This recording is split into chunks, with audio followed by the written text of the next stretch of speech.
What is up, Fantasy Endgame family? Happy Sunday. And just in case you're watching, Dad, happy birthday. Um, Happy so, birthday. Happy birthday, Pierre's dad. yeah, I know my mom's watching, so she'll pass it on. All And right. happy Underdog Draft Day. You know, it's a Sunday, which is football day. And yes, very soon it's going to be, well, regular season action. That's right. The NFL season, less than a month away. But the good news is we still have time to draft. That's right. We have time to get a lot of drafts in. That includes getting your fill of Best Ball Mania. We've been doing underdog drafts on Sundays. And by the way, we're also very happy to announce officially, it's official, we're continuing with Underdog for this whole entire season and year, all year round. If you don't know what Underdog is, maybe you're new to our channel. First of all, welcome to you. You really need to try it because Yes. it is becoming very quickly the biggest, not only is the fastest growing, I feel one of the biggest sites out there for fantasy games. And so if you want to draft and you don't necessarily want to have to do the waivers and the trades and check in every day, you just want to draft a team and have a fantasy football team, this is perfect for you. It's called Best Ball. You draft a team, you sit back and you watch it collect points as the season goes on, and you have a chance to win a lot of money. We're doing Best Ball Mania 5, where the big money is. If you're jumping over from the baseball stream, check it out, try it out. Again, download the Underdog app or go to underdogfantasy.com. Use promo code ENDGAME. Very important. Use that code ENDGAME because that gets you some special pick'ems that you can use and also your first time deposit bonus match. It's up to $250. You get 50% of that matched. So it's definitely worth it. But it's Best Ball Mania time. Yes. And we are going to do it once again. Chris, are you hoping for a certain draft spot today? I did a draft. I think it was the one I did yesterday. I did a draft yesterday real quick. I got the 12. I like the 12. But no, not really. It's not 6. Not 6. Just not stuck in the middle. I entered a couple of more slow drafts. I love the slow drafts, but I entered, I think, 2 or 3 at a time yesterday. And out of the 3, 2 of them I got the number 1 pick, and the other one I got the number 12 pick. So I'm definitely not stuck in the middle. But let's see what we get here. If you guys are Underdog vets, I know some of y'all are in there. Big shout out to everyone who's still watching and you're with us every Sunday. Let's see if you can join us. Go to Underdog Fantasy, get your app open. Best Ball Mania 5, 30-second clock. We're going to join on the count of 3. If you want to try to draft with us, let's do it. 1, 2, 3, and enter. And we're full. All right, let me pull it up.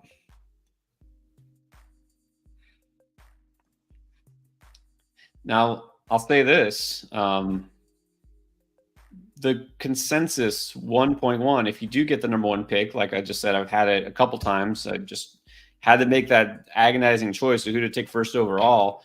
I didn't take the same guy because you go with CMC most of the time, but he's got a little thing and it should be fine. But do you want every one of your drafts, if you do a lot of drafts, to have the same guy in the same spot? No. So I noticed CeeDee Lamb starting to slowly fade closer to 3 overall than 2 overall. And I took CeeDee Lamb first overall in one of my 6. You think that's too risky? No, I think it's okay. I'm getting a little nervous for CeeDee Lamb. And, I did say I don't want the 6. So the fantasy god said, okay, here, have the 7. There you go. It's almost as bad. But, well, you still have a very solid look. You can get, if you're lucky, the Sun God, and you're good there. No. We'll be okay. I do want to say real quick, though, for Eddie, what's up, Eddie, joining us from the baseball stream. He's in a league with 2 QB, 6 points passing touchdown PPR, so it's a 2 QB league. Defensive kicker. He says he's going to take screenshots tonight. I would not take screenshots tonight, Eddie. This is going to be nothing like your draft. This is not 2 QB. This is not super flex. It's 4-point passing touchdown. Definitely would not use this draft for your draft, Eddie. Please don't do that. You will draft a terrible team. But we do have an app, Draft Lane, and it does support Superflex 2 QB. So if you want to check that out, go to the App Store, Draft Lane, and then you'll see the live draft pilot, and you'll actually get pick by pick advice from us for your exact league for Superflex. So if you want to check that out, you can, but definitely do not use tonight's draft as a guide because it will take you off course badly. Great point. This is bad. All right. So if anybody here is new to best ball or just new to fantasy football in general, that's what best ball, that's what the great thing is. You can draft and set and forget, but that's why it's different, because you're going to draft players and you cannot drop and pick up new players. You cannot trade players.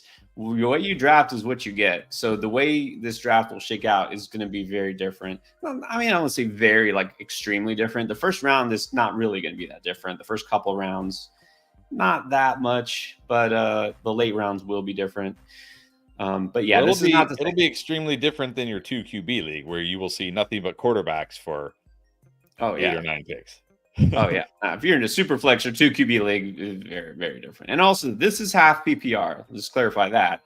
You might play in a full PPR or non-PPR league, so this is kind of in between. But yeah, this is best ball, and this is specific to this tournament.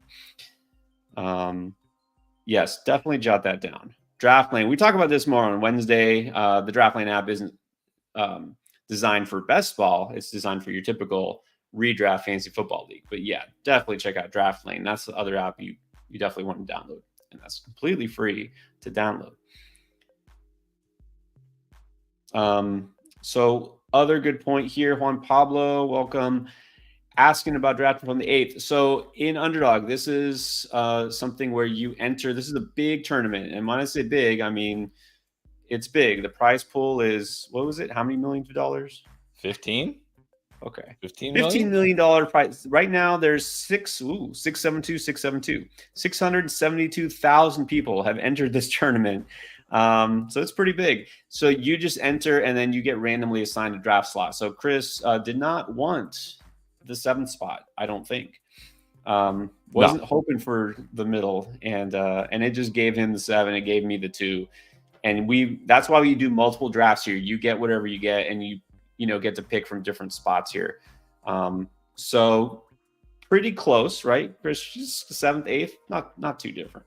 Yeah, I mean, look, you can kind of figure out who's going to be there. I mean, obviously Bijan Brees will probably be there. But this is the second draft in the last 4 that I've done where I've seen Cooper Kupp in the 2nd round. What is going on here? What is going on?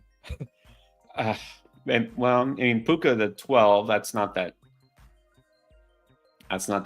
far, he's fallen. I mean, do you think it's just the Puka injury? Now people are up on Kupp, or just because Kupp hasn't been hurt yet?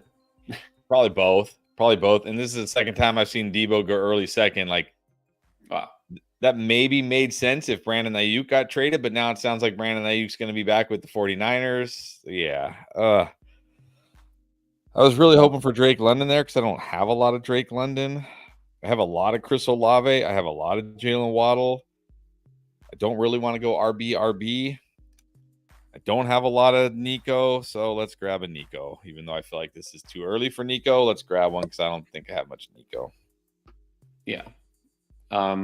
Yeah, the Debo thing is weird because it's like a reaction to something that didn't happen. It probably isn't going to happen. I mean, maybe it happens, but it doesn't sound like it, right? It sounds like it's all a bunch of, much ado over nothing. Yeah, it sounded more and more likely that he's going to be a 49er. So if Deebo Samuel, was like a late 2nd, early 3rd round pick with Brandon Ayuk there all off season, that's probably where he should still be. Yeah, and things change constantly. I mean, ADP. This is very different than it was a few weeks ago. Yep, always changing.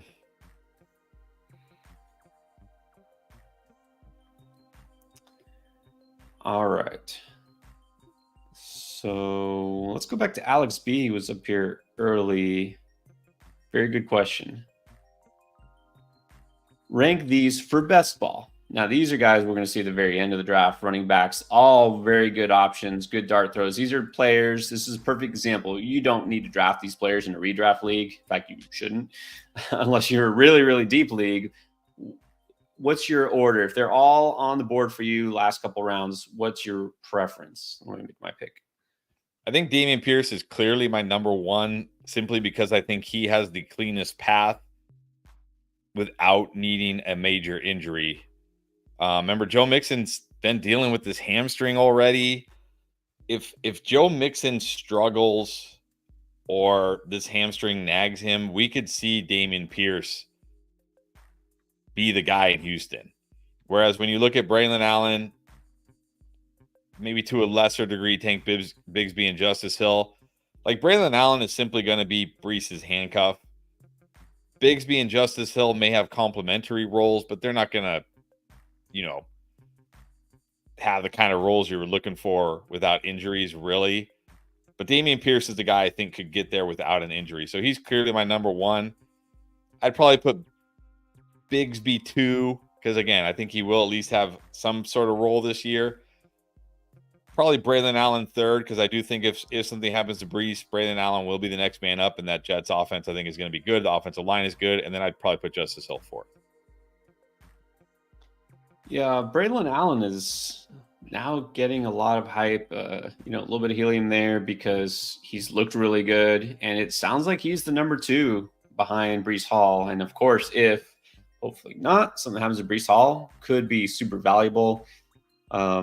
Which, by the way, I guess we would just pour one out for Izzy, right? The Abominconda hype. That's over. Yeah. In best ball, you want to go for upside. And so I'm going to go for that upside of Allen. Of what if, right? What if, because even if Joe Mixon continues to be hurt and Dameon Pierce is the guy, we've seen what Dameon Pierce can do, and it's solid, but that's still going to be more of a pass heavy offense. So I like Pierce. I think he's clearly going to be involved, even if Mixon is out there 100%, though he's definitely not 100%. But I'm going to take the shot on the upside and go Allen first, and then Pierce, then Bigsby, and then Justice Hill last. So all definitely worth a shot at some point, though, in best ball.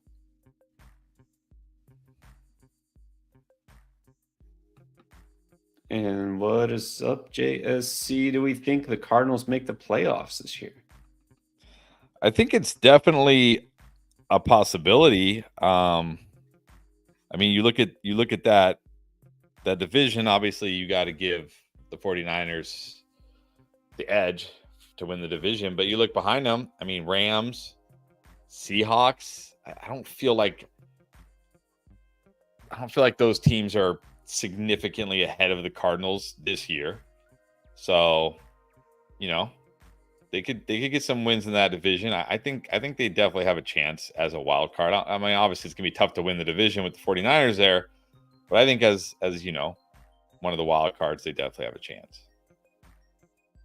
Yeah, I feel wild card is about right. They have a chance. I think this really depends on the defense, because the offense, they have the pieces in place now to be solid. Gannon's a defensive guy. If he can get that defense in order and slow down some of those big offenses in their division, then that'll determine whether they can. I don't feel great about them as a playoff team, but I do think that they have a shot at the wild card. I mean, of course, every team has a shot, but realistic shot. Well, yeah, I was gonna say most teams. So here's former Cardinal. What about Hollywood, a guy who now has an injury that could put week 1 in jeopardy? Do you feel like he should take a dip, or do you think he will take a dip? Oh, he'll definitely take a dip. Should he? Maybe a tiny one, but I will absolutely take the dip on Hollywood. It's a shoulder. Like, we've seen a lot of wide receivers play with shoulders, play with slings, and be great. Tyreek Hill, this is the same thing he had in 2019. He came back. So, like, it's best ball. Even if you told me he's not back till week 3, it's fine. I can live for 2 weeks without Hollywood Brown on my best ball team. You just need this guy healthy for the stretch run, and it's not like it's a knee or an ankle where you got to worry, or a hamstring where it's like, ooh, is this going to linger all year long? So, yeah, any dip on Hollywood, I'm buying it, 100%. Yeah, like you said, in best ball, it's a different animal, because you don't have to worry if he's not out there week 1, week 2. It's more about how you finish, and especially in these big tournaments. So in best ball. I mean, I think I kind of just rank them the same. Honestly, I'm not dropping them down. For real.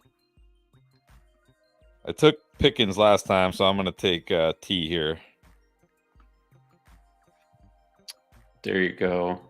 It doesn't look like. Right. If we talk about these players, I don't think anybody else got in time here, so we can talk out loud about these players. In the mock drafts, we can't talk about players because as soon as you say their name, they get drafted, right? I don't think Jalen Hurts will drop to me because he's next on the list. I could stack. There you go. Okay. I was hoping maybe get the discount and stack him with Devonte Smith. Of course, those too good to be true. Pickens falls, I'll take him, but he's probably going to go here. Okay, I don't understand. Like, I don't understand taking Jalen Hurts there. I mean, what? You got a Monroe St. Brown, 2 running backs. Why are you taking Jalen Hurts? You know, some people they just grab whoever's at the top of the list. Wow, Rashee Rice 46. Wow, that's got to be a bump from that. See, now we're getting ridiculous. Now we're getting into ridiculous territory. Now it's like, oh my gosh, Hollywood might not play week 1. Rashee Rice, 2nd round pick again. Now we're getting back into ridiculous territory for Rashee Rice. Okay, here we go. Yeah, no doubt. Okay, I got sort of almost back-to-back picks. I'm gonna take the tight end stud here, and I hope to pair with Kyler later.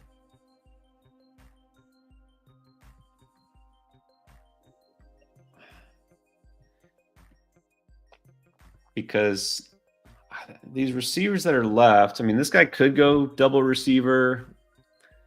I don't think there's a big difference. You got Kirk and McLaurin. Okay, see, he took a tight end, so I'll get either Kirk or Terry.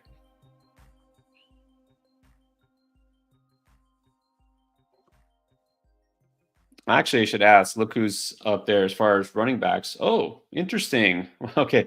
Well, let me make my pick and I'll see what you think about that. The bully tight end strategy. This player at the 12, or I guess he's at the 1. Went Kincaid and Kittle back to back. What do you think about that? I think hasn't that been proven that it doesn't really work? It's like one of those things that sounds good in theory, but then it doesn't really work. What I mean, I'm trying to think the appeal. Okay, you don't have to worry about tight end the rest of the draft. Okay, you could flex one of them, but I mean, do you like George Kittle over Terry McLaurin, Christian Kirk, Keenan Allen? Really? No, because I mean, think about it. How many times a week is George Kittle really going to hit your flex? I mean, times a season, like 3 or 4, maybe. I don't know. I think. I mean, I could be wrong. Maybe there's some research that shows it works, but I thought there was research done that it really doesn't work as well as people think. No, bully tight end, I really don't think works if you're not in any sort of and this isn't even PPR. This is half PPR. But also there's no bonus here. There's no tight end premium or anything like that. So I don't really know the appeal to that because you're sacrificing somewhere else. And I don't understand the bully tight end thing when there's no premium. I mean, it's like the fishbowl, sure, because tight ends get all sorts of bonuses, but yeah, it's not going to work here. How often is there a tight end who gives you an exaggerated win rate? And you have to really get great value. And let me not say anything before I check myself. George Kittle, wow. Okay. George Kittle ADP in this tournament is 63.6, and he took him at pick 49. Look, I don't want to beat up on lots of TDs, but when you take any player 15 spots above ADP and it's a position you already have, I mean, I don't know. Just go on auto the rest of the pick and move on to your next draft. Yeah, I mean, it's almost never a good thing to take a guy that early anyways. So, yeah. Hey, maybe that'll be the team. Maybe bully tight end will win Best Ball Mania this year, and everybody will be doing bully tight end next year. Yeah, maybe. So, look, I went early tight end this draft, which I don't always do. Eli's saying, look, they don't have to make the playoffs for that stack to pay off. I do have a lot of Murray McBride. You are correct, and I'm okay with that. Why would I go Hollywood over Keenan? Doesn't make sense. I like the upside of Hollywood much more than Keenan. And again, just talked about it. If he's only going to miss a game or two in this format, doesn't even matter. That doesn't even matter. I just worry that like Keenan Allen will be okay this year, but how many big games is Keenan Allen going to have at 32 years old in an offense with DJ Moore and Rome Odunze, Swift out of the backfield, Cole Kmet at tight end? Like, how many big games is Keenan Allen really going to have? I almost took Keenan there just because I have not drafted Keenan one time yet, but I just feel like there's nothing wrong with Keenan, but there's no upside with Keenan. And this is a case. Let me ask you before I go on to that. Redraft, full PPR. Any difference, or you still go Hollywood over Keenan? I mean, if you don't want the volatility, I still go Hollywood because I don't mind the volatility at wide receiver. Like, give me volatility at my wide receiver 3 flex slot or whatever. But if you don't want the volatility in redraft, you can go Keenan. But understand there's a lot of risk. There's a lot of risk with Keenan Allen this year. All right, I'm going to take. It's a little early for him. Not really, but I'm going to take Stroud for the stack with DJ Moore. There's bust potential with Hollywood Brown for sure, but there's also bust potential with Keenan Allen. We're talking about a 32-year-old wide receiver, missed the last 4 games last year, has missed a lot of time with injury, was a target monster in LA because they literally had nobody else to throw to. The only other wide receiver they had, Quentin Johnston, was terrible. Now he goes to a team with a true alpha DJ Moore, a great talent in Rome Odunze, a rookie quarterback, and even though I think Caleb Williams is going to be great, he is still a rookie quarterback. So, yeah. Makes sense. I have Hollywood over Keenan too. It's close. But that's the thing, though, especially in best ball, you don't need consistency or floor or experience. You want ceiling. You want spike weeks. And you've got to admit Hollywood, with his speed, with his place in the Chiefs offense, is going to get you probably more spike weeks. And those spike weeks are going to be higher than Keenan's because Keenan's going to be more volume dependent. Right. And how many touchdowns do we realistically expect Keenan Allen to score in this Bears offense? Man, I was hoping either Worthy or Godwin would fall to me, but oh well. Yeah, that was the other thing, Alex. I already had DJ Moore, so I'm like, I thought about it. I'm like, I have DJ Moore, Keenan, and maybe get Caleb later, but then I was like, do I really want that? So, yeah. Danny's saying CJ Stroud would have made it back to me. I get what you're saying, Danny, and I normally don't like to, but man, I find in these drafts, it doesn't always happen. Like, people take QBs whether they have the stack or not. This is true. So I don't know. Maybe he would have made it back to me. I mean, I guess the guys, there's only 2 teams without QB, so I guess I could have gambled. But it's only, his ADP is 71. I got him at 66. It's not like I reached on CJ Stroud. No. And CJ Stroud, you're getting cheaper than you did a couple of weeks ago for whatever reason. I think just because it's like a bubble burst, right? His ADP had gotten so inflated, people are starting to settle down and say, okay, maybe that's a little too high. So it feels more about right where he's going now than it was, I'd say, in June. Yeah. Look, again, not gonna dunk on anybody in this draft. We don't know anybody else in this draft. Forcing Purdy to get Kittle, both of them too early. I'm guessing that guy's a 49ers fan. So look, better for us. As long as he's not drafting Juwan Jennings next round and, this league gets canceled, then it's okay. Good for us. What is up, OMG? What is up, Roberto? What's up, Roberto? Just saying hi. Man, I think I've been sniped on Evan Ingram in 5 drafts this year. I don't think I have one single Evan Ingram, and I think he's literally gone 1 pick before me 5 times this year so far. Let's go.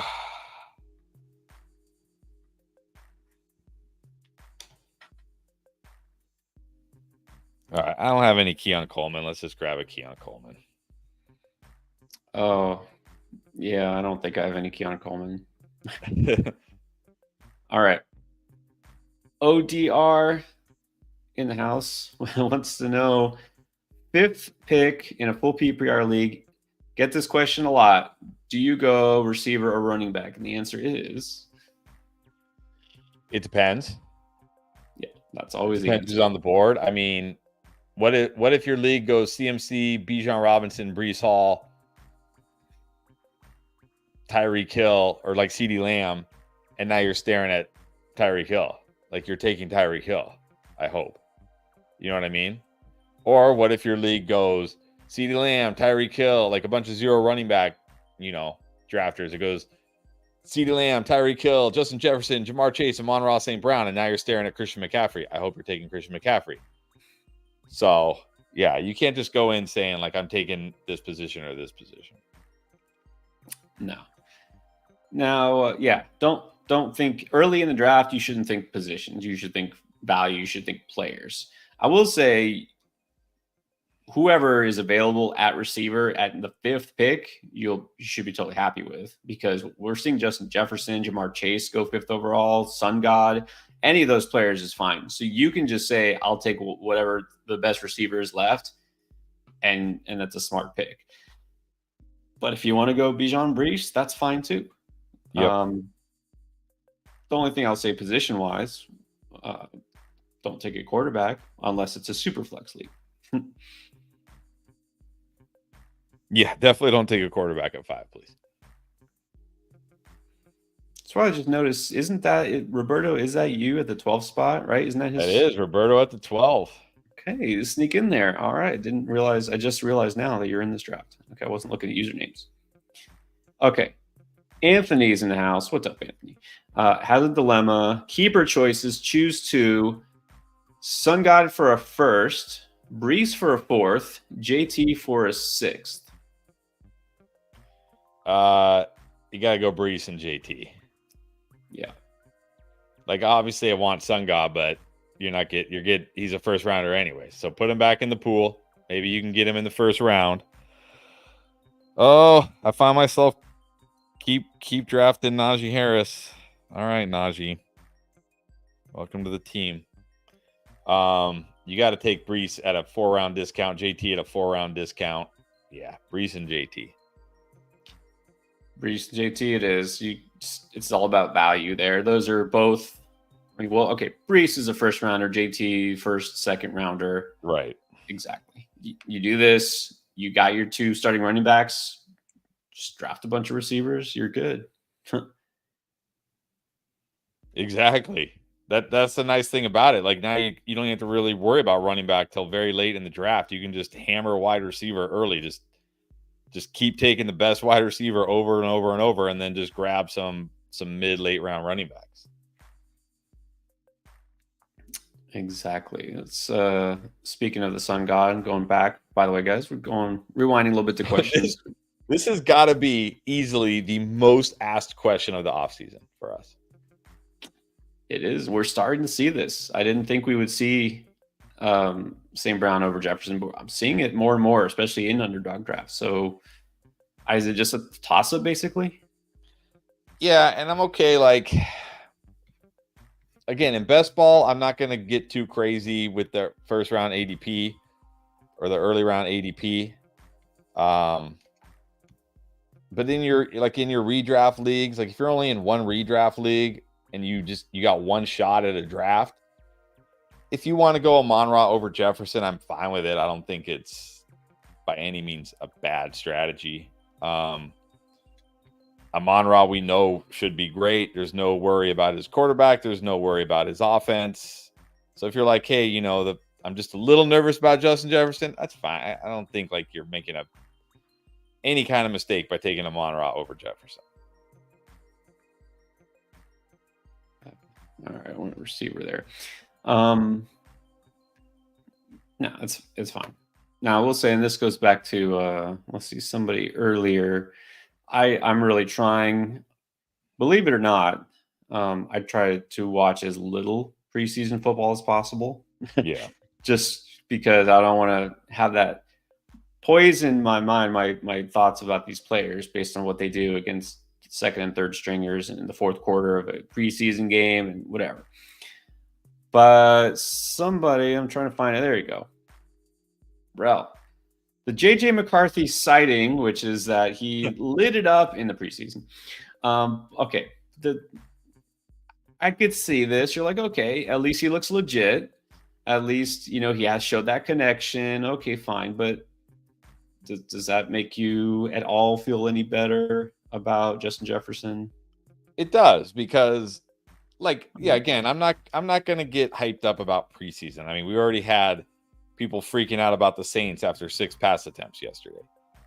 And if he's watching, he knows who he is. But at least JJ McCarthy showed some good things in there that, at least if Sam Darnold doesn't work out or gets hurt, I don't feel terrified that JJ McCarthy is the next man up, right? It's not like, it's not like the next man up is Trevor Siemian or something like that. So yeah, it does make me, but I mean, I wasn't worried about Jefferson anyways, but it does reassure me a little bit, McCarthy looked pretty good for making his first NFL start. Now, granted, it was I think in the second half against the third stringers, but still. Well, we'll say it's, we've been saying this all offseason. Anytime Jefferson comes up, you're talking next man up. But they had a lot of next men come up last year. Josh Dobbs and was it Nick Mullins, right? Nick Mullins. And just Jefferson still looked like a beast. So it doesn't really matter. Yeah. And JJ McCarthy's got to be a step up from whatever they had. That wasn't Kirk Cousins last year. So it doesn't really change my opinion, because I've not been worried about JJ at all anyways. My only concern with him is if he gets hurt again. And that's not something I'm going to factor into my draft strategy, because he's fine right now. And Jamar Chase got hurt too, and Tyreek Hill got hurt too. So, yeah, I can't say it makes me feel better, because I was never worried. Well, yeah, that's true. That's true. But that's why I'll say JJ versus St. Brown. I'm still going to give the edge to JJ, because he's just so clearly the alpha in that offense. I know Jordan Addison's good, but come on. Jefferson is the guy there. And, of course, St. Brown is too, but they got a tight end that eats up a lot of targets, and they're also more of a run balanced offense with Gibbs and Monty. And they have a good defense. Minnesota, not so much. So, anyways, they're still splitting hairs, but I still go for the upside of Jefferson. And you're talking best ball, half PPR? Yeah, I'm going Jefferson. All right, sorry. Juan Pablo, let's get to this real quick. Chris, you're on deck, but what are your thoughts on Devonte? I know your thoughts, but let's lay them out. Okay, hold on here. Yeah, I feel like I have a lot of Tyjae Spears, but I probably would have gone Caleb Williams if you fell to me and been done at quarterback, since okay, fine. Since I do have DJ Moore, but the guy, and this is a good example. So this guy just took Jaden Daniels. He has AJ Brown. This is what I'm talking about, Danny. He's got AJ Brown, Deebo Samuel, Tank Dell, Jordan Addison, Curtis Samuel. Yet he went back-to-back Jaden Daniels, Caleb Williams. I just found in these drafts you cannot bet on your quarterback coming to you just because the guys don't have them. You just took Jaden Daniels, Caleb Williams back-to-back unstacked. So that's why I'm like, you know what? I'll take CJ Stroud here slightly ahead of ADP, because otherwise there's no guarantee I get him. But anyways, yeah, no, Devonte Adams will not be a bust. But I don't think you're going to be happy you drafted Devonte Adams in round 2, personally. Even last year, and I talk about this on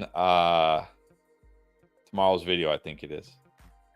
But, or maybe I just did it on a stream. But you look at Devonte Adams from week 5 on. Yeah, I think it was week 5 on. He only had 3 games where he scored at least 20 PPR points. And he didn't go over 15 PPR points in any other game. Is that a second rounder? And it's not like what's going to be different this year. It's not like he got a massive quarterback upgrade. It's not like he, You know what I mean? It's like the offense is going to be significant. Like, there's nothing you can point at to say, like, well, this year will be better. It's like, no, it's probably going to be pretty much the same. Will Devonte Adams have a few really good games? Yes. After Devonte Adams has one of those games, will everybody tweet out something like, Devonte Adams isn't dead. I'm so glad I didn't pass on Devonte Adams in the second round of my draft. Yes.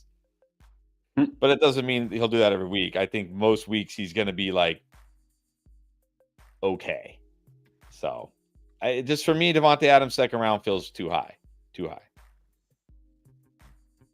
And I'm so comfortable taking Devonte Adams above some of those other receivers that are going in that range. We'll put it that way. I don't feel like he's going to be a bust. It's not a very exciting quarterback situation there. I get that. But Devonte Adams is still just a stud. He's still a stud. He doesn't have a lot of competition for targets. So I'm so comfortable taking him. I know at this point, with this situation, it feels more like a floor play than a ceiling, and you don't want that. But if you're looking at the first couple of rounds, you kind of do want floor because they all have a massive ceiling. They're all stars. They're all stud players. You just don't want to bust in the first couple of rounds, really. So I don't mind Devonte. His ADP, I don't know. His was one that's kind of all over the place, right? Some people will take him in round 2. Sometimes he'll fall to round 3. It just depends. All right. Let's go Jerome Ford. Yeah, I almost pulled the trigger on Ford my last pick, but I don't know. I'm going with the move. Looks like Ayuk's not going to Pittsburgh. I'm done at tight ends. I don't really have any fire move because I was avoiding every Steeler who wasn't George Pickens up until now.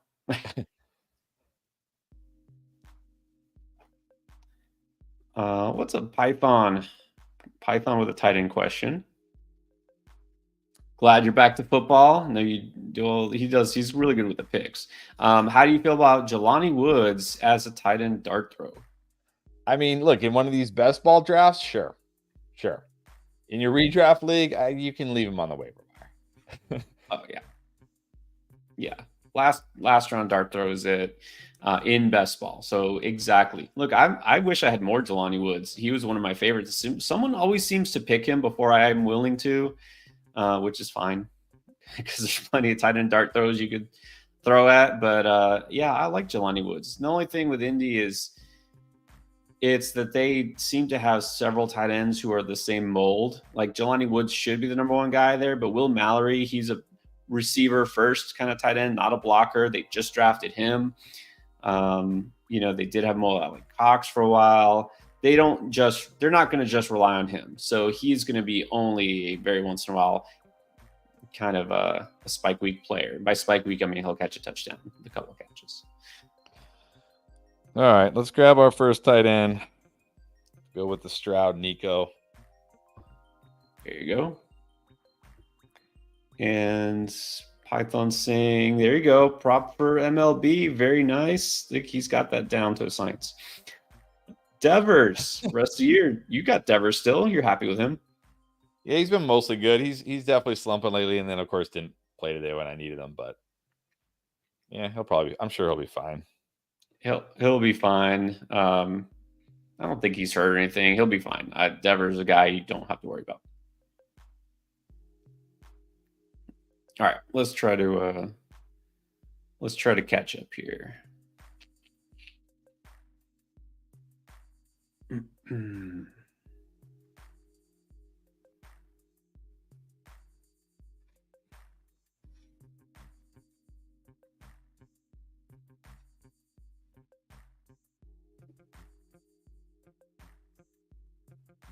Oh, well, here's a good comment worth putting up. Yes. All right, make my pick, and then we'll get to another question.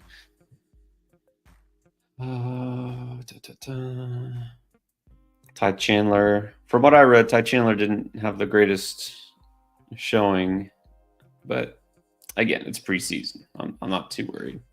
Yeah, I would not.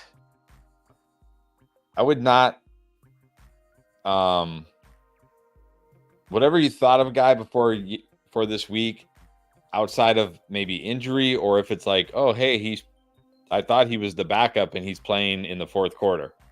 Like, you know what I mean? Where it's like, okay, he's much farther down the depth chart than I thought he was.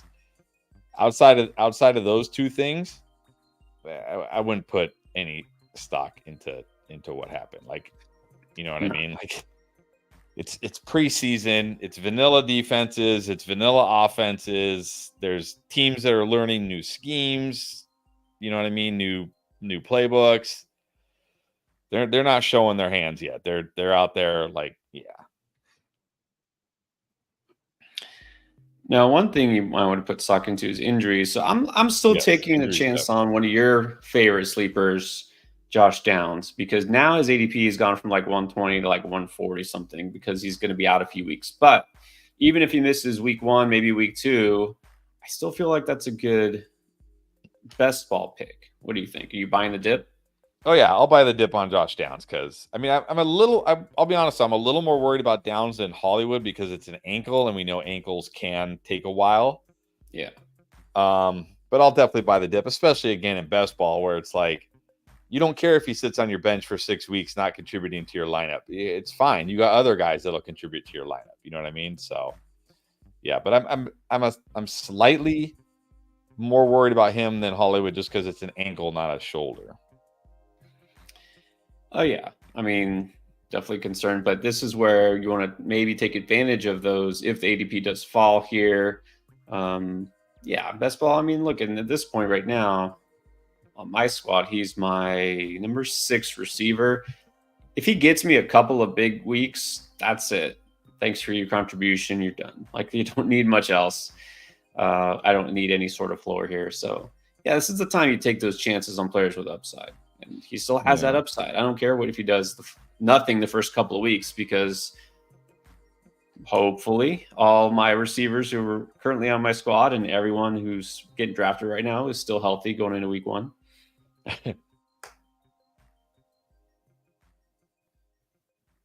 All right, let's see you, Michael Wilson. Nice.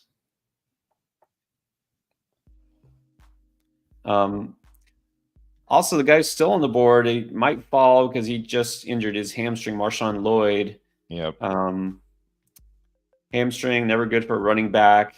I don't know the severity, but does that change your opinion of him or maybe more importantly, Josh Jacobs? Well, here's what has been changing my opinion. It sounds like A.J. Dillon has that number 2 job. Yeah. And it sounds like, according to head coach Matt LaFleur, he actually looks good. Now, am I buying into the fact that A.J. Dillon is going to be good this year? No. But it sounds like, unfortunately, A.J. Dillon has the number 2 job right now. So that's what worries me. And then, of course, Marshawn Lloyd now dealing with a hamstring injury. That's never good, especially for a rookie, because that means now he's going to miss valuable training camp, which means there's even a better chance that A.J. Dillon enters the season as the number 2 running back. So, again, in this format, I'll buy a dip on Marshawn Lloyd, but in redraft, probably have to drop him pretty far because it doesn't even sound like he's going to be the number 2 running back in that offense. Yeah, this is, I mean, I think he was very fringe redraft choice anyways, even though it's like as a handcuff to Jacobs. But now it's strictly a best ball only pick, and now his ADP's got to drop. ADP still 146. Of course, the injury just happened. Again, this is not season threatening or, it's hamstrings happen and he might be fine for week 1. Who knows? But like you said, he's missing that valuable training camp time, those reps, and he wasn't running as the number 2 anyways. I still like Lloyd a lot, and I think the situation could be favorable. But again, this has got to be either a mid to late season contribution for him or, we're getting later into like October, November, and Jacobs gets banged up or Dillon gets banged up for him to really have value. So just a lot riskier that, he might not do anything. All right, I have a couple choices here, and I'm not going to be able to do both of them. Let's see what happens on this next pick. Well, a guy like Lloyd, 15 spots below ADP. Yeah, but he's not a choice for me here. All right. It's either Bateman for the bring back with Caleb, or it's Noah Fant to try to stack with Geno.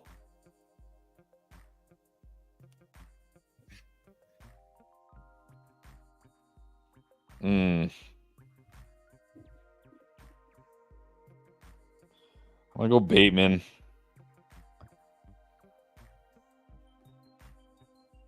Now I'm going to have to figure out what to do with my QB2.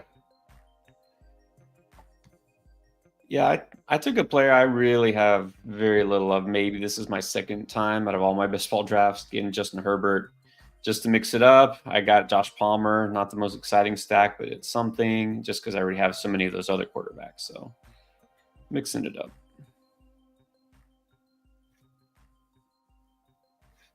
All right. I didn't have to worry about buying the devil Marshawn Lloyd. He just got taken.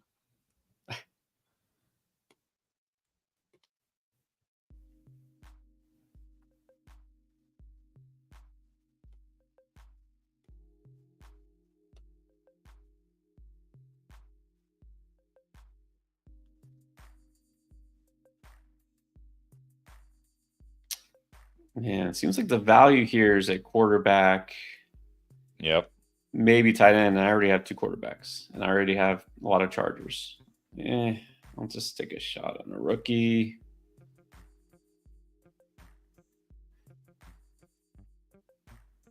I did get some confirmation bias with Jermaine Burton scoring a touchdown in the preseason.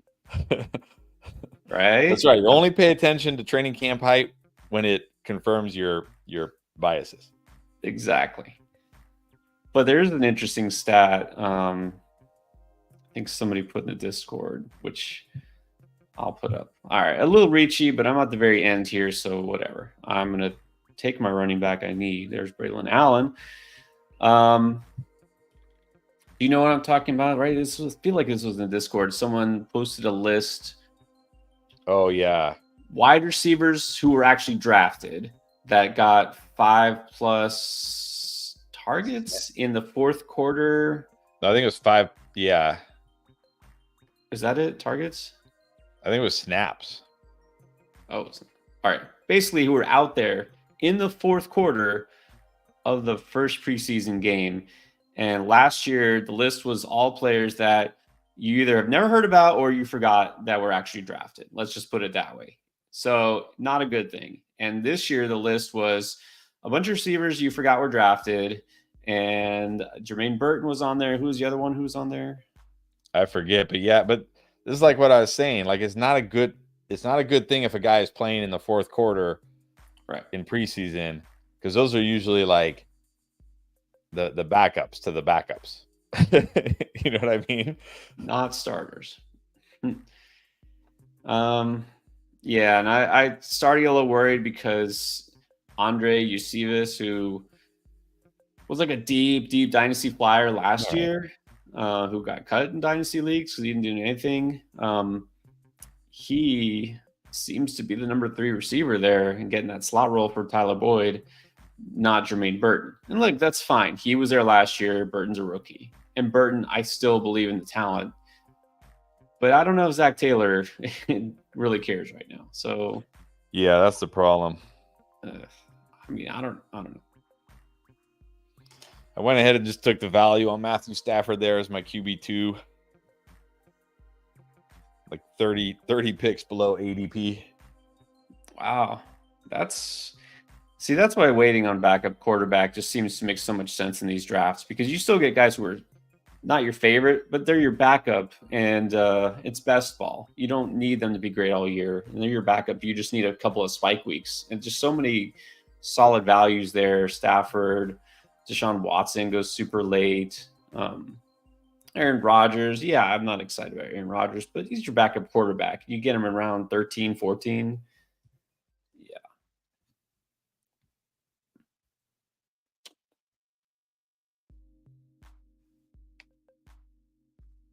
To get Mike Williams off IR and also pick up a kicker off the drop 2, Dotson, Douglas, Pearsall, Burton.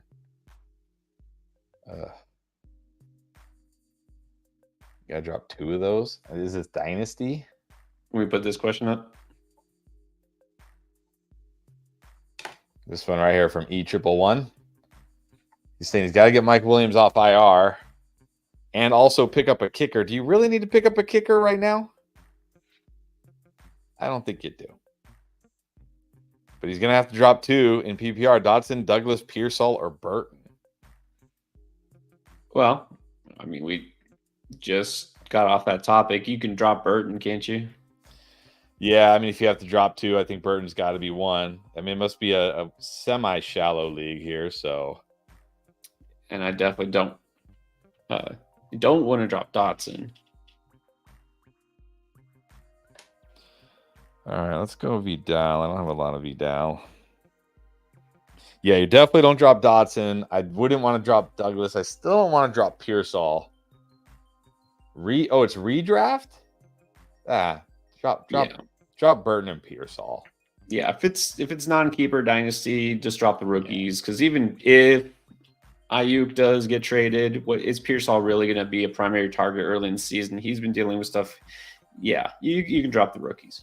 But I would not drop anybody for a kicker yet. Wait till week 1. Yeah, we don't even know who the starting kicker is on half these teams. Yeah, like what if like, one of these guys has a season-ending injury? Well, now you know who to drop. You know what I mean? Like, no need to drop somebody now when there's still 3 weeks before the season.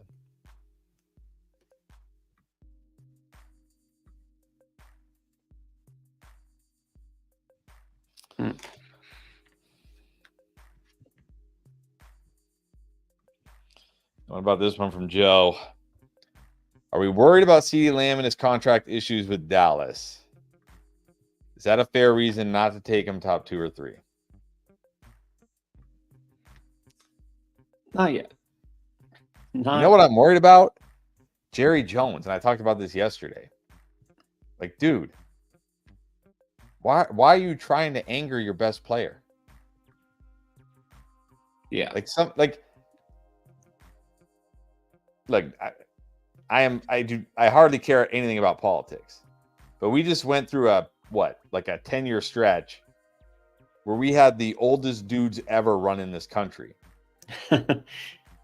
And old dudes, no matter what you think of them, should not be tweeting, should not be saying stuff off the cuff.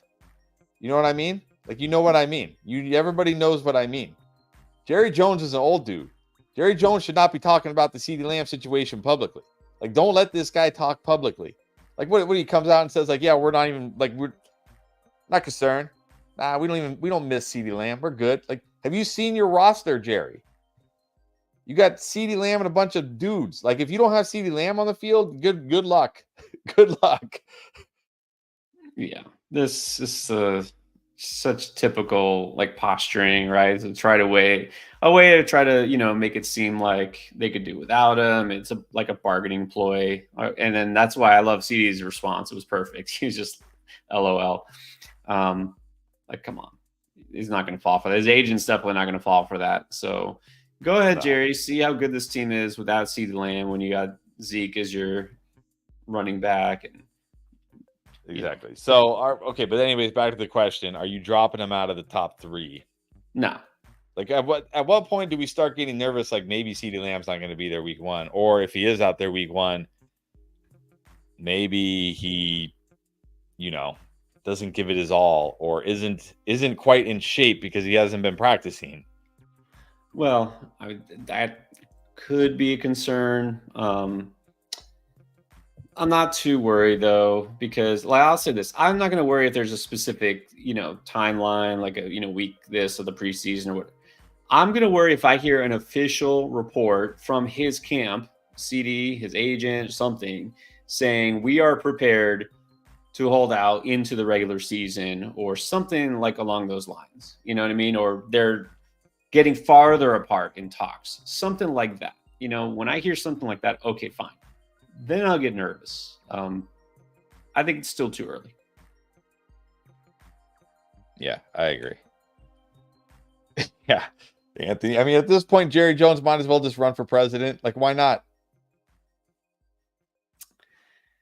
Oh man, yeah. I was talking to a friend of mine. We were at the gym. We were talking about it. I'm like, And this is when Biden was still. This was after like that debate. Remember, like Trump and Biden had that debate a while back that I didn't watch, but apparently Biden like was like blacking out while standing or whatever. I don't know, but I was like, we have the age limit. Like you have to be a certain age to run for president, but there should also be an age where like you can't run if you're older than this. Like you are too old to run the country. Like would you Yes. want like somebody like that running your company? Like no, like why? Like but it's okay if they run the country. Like there's got to be an age like limit on both, right? Like you can't be too young, but you also can't be too old. Like you don't need senile people running the country, or like old people who still believe in things from 70 years ago that think like, hey, this is the way it still is. It's like, that's not how it is anymore. Yeah. Yeah. If you're to the point where driving could be a hazard because there are a lot of other things that you shouldn't be in charge of. But right. Like if you don't drive at night, you probably shouldn't be the president of the United States. I'm just saying. That's a good That's a good general rule of thumb. Off of that, Tris, we just saw Ben Senate, according to him, Senate, get taken in this last round. He's asking about dynasty leagues. Chris, as the resident Washington fan, sort of still, I think. Senate, are you worried about Zach Ertz cutting into the red zone work because supposedly at some point they said something about him being a red zone threat? I think Dan Quinn did. I mean, maybe a little, but I mean, come on, Zach Ertz. How many games is Zach Ertz really even going to play? So, if you're talking about like a dynasty startup, oh, you're on the clock, by the way. Last pick. I guess because he has the same bye week as I do like Dulcich, but he has the same bye week as Schultz. But I am going to go 3 tight ends. So maybe it doesn't matter. Yeah, whatever. Here's a different bye week. In a non-tight end premium dynasty league, like I don't know, around 15, 18. Like you can't draft him that high, right? He's an intriguing prospect. And look, okay, so you just took another rookie tight end, Theo Johnson, who's an intriguing prospect who has a horrible offense and quarterback. Yeah. But Sennett's different because he's got supposedly one of the best rookie quarterbacks, very dynamic. This offense could be good.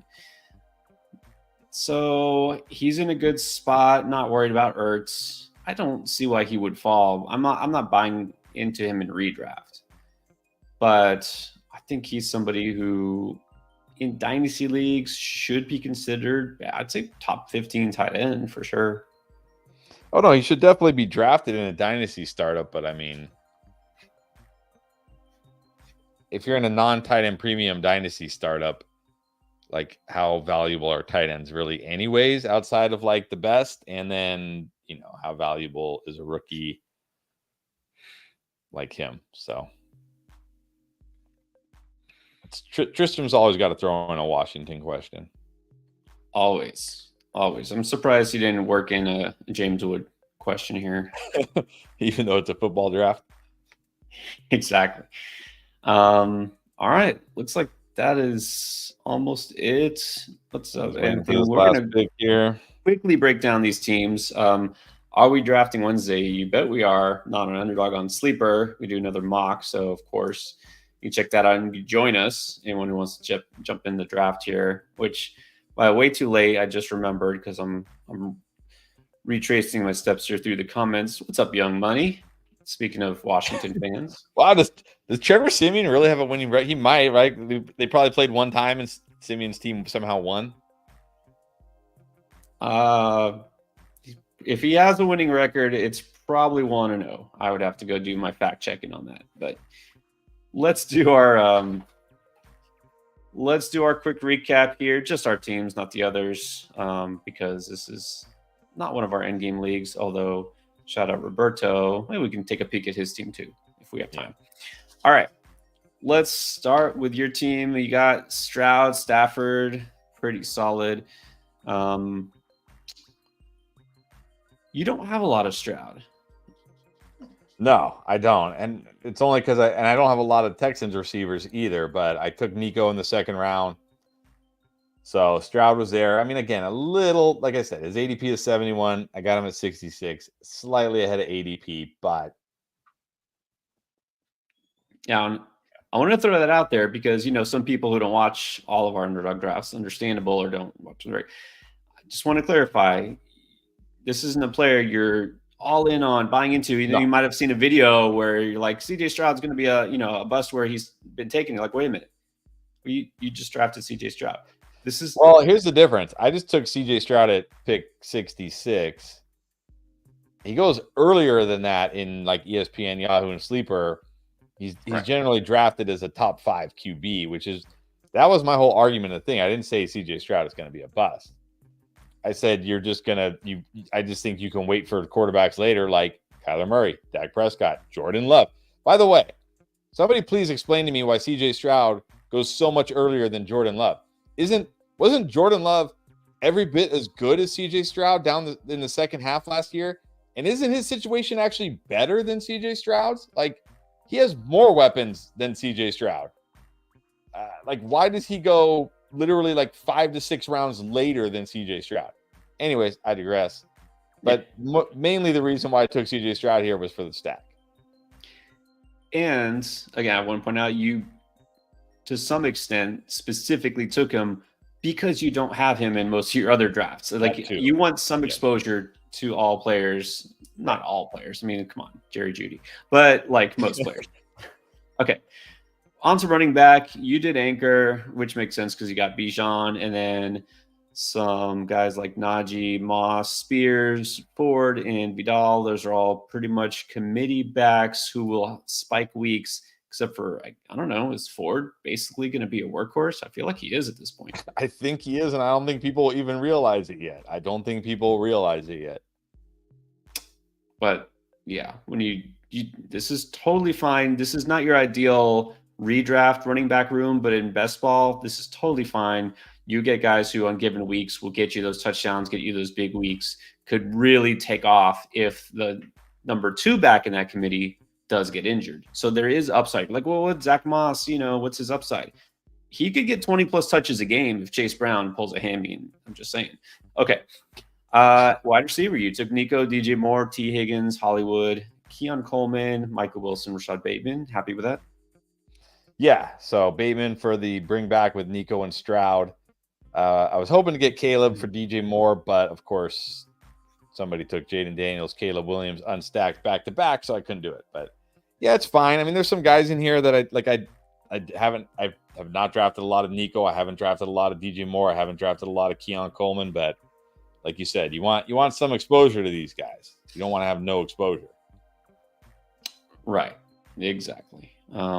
Even if it's just one shot, because you might think but you really don't know who this year's Puka Nacua is going to be, or Nico Collins. And then you got Dalton Schultz, of course, to go with CJ Stroud, Chig, and Theo Johnson. Not bad at all. Frankenstein tight end for sure. Hey, that works.